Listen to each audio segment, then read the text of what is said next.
ನಮಸ್ಕಾರ. ವರಮಹಾಲಕ್ಷ್ಮಿ ವ್ರತವು ಅತ್ಯಂತ ಶ್ರೇಷ್ಠ ಹಾಗೂ ಮಂಗಳಕರವಾದ ಆಚರಣೆಯಾಗಿದೆ. ಶ್ರಾವಣ ಮಾಸದ ಶುಕ್ಲ ಪಕ್ಷದ 2ನೇ ಶುಕ್ರವಾರ ಅಥವಾ ಪೂರ್ಣಿಮೆ ತಿಥಿಯ ಹಿಂದಿನ ಶುಕ್ರವಾರ ಈ ವ್ರತವನ್ನು ಆಚರಿಸಲಾಗುತ್ತದೆ. ಈ ಆಚರಣೆಯ ಸಂಪೂರ್ಣ ವಿಧಿವಿಧಾನ ಹಾಗೂ ಪೂಜಾ ಕ್ರಮ ಇಲ್ಲಿದೆ.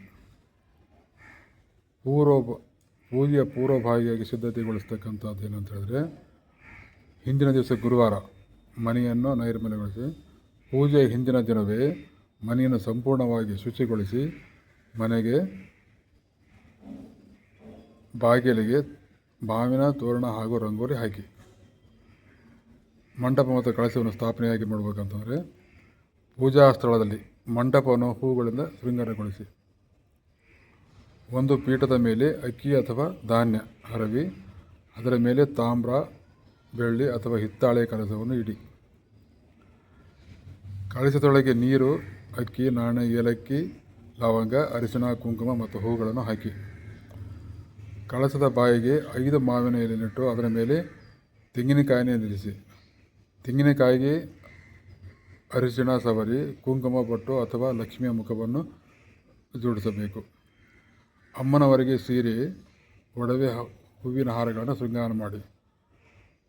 ಶುದ್ಧವಾಗಿ ಇರ್ತಕ್ಕಂಥದ್ರೆ ಹಸಿರಿದ್ದರೆ ಸಮೃದ್ಧಿಯ ಸಂಕೇತ. ಸೀರೆ ಅಮ್ಮನವರಿಗೆ ಶ್ರೇಷ್ಠ. ವರಮಹಾಲಕ್ಷ್ಮಿ ಪೂಜಾ ವಿಧಿವಿಧಾನ ಹೇಗೆ ಅಂತಂದರೆ, ಸಂಕಲ್ಪ ಮತ್ತು ಗಣಪತಿ ಪೂಜಾ. ಪೂಜೆಯನ್ನು ಪ್ರಾರಂಭಿಸುವ ಮೊದಲು ದೀಪ ಬೆಳಗಿಸಿ ಆಚಮನ ಮಾಡಿ, ಯಾವುದೇ ವಿಘ್ನಗಳನ್ನು ಬಾರದಂತೆ ಶ್ರೀ ಮಹಾಗಣಪತಿಗೆ ಪೂಜೆಯನ್ನು ನೆರವೇರಿಸಿ. ಕಳಶ ಪೂಜಾ. ಸ್ಥಾಪಿಸಿದ ಲಕ್ಷ್ಮೀ ಕಳಶಕ್ಕೆ ನದಿಗಳ ಮತ್ತು ದೇವತೆಗಳ ಆಹ್ವಾನ ಮಾಡಿ ಧೂಪ, ದೀಪ ಮತ್ತು ಮಂತ್ರಗಳಿಂದ ಪೂಜಿಸಿ.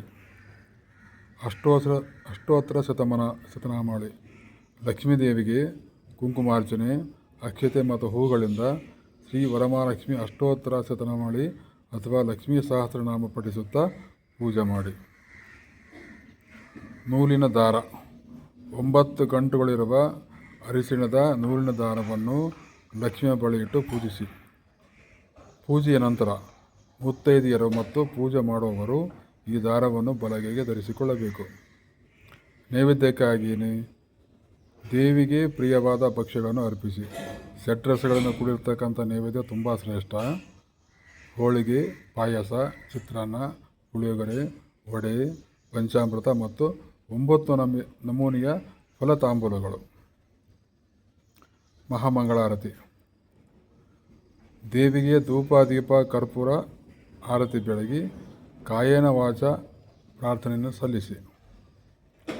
ಆ ದಿನ ಸಂಜೆ ಮಾಡ್ತಕ್ಕಂಥದ್ದು ಏನು ಅಂತ ಹೇಳಿದ್ರೆ,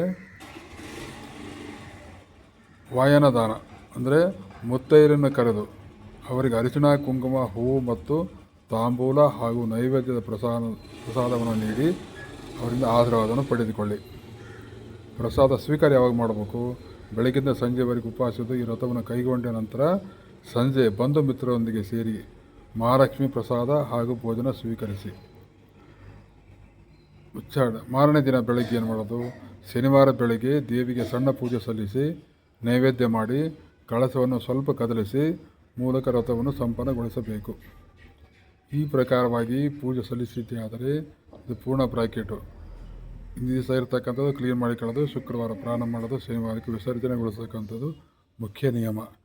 ಇದರ ಆಡಂಬರ ಬೇಡ, ಶುದ್ಧತೆ ಇದ್ದರೆ ಸಾಕು. ನಮಸ್ಕಾರ.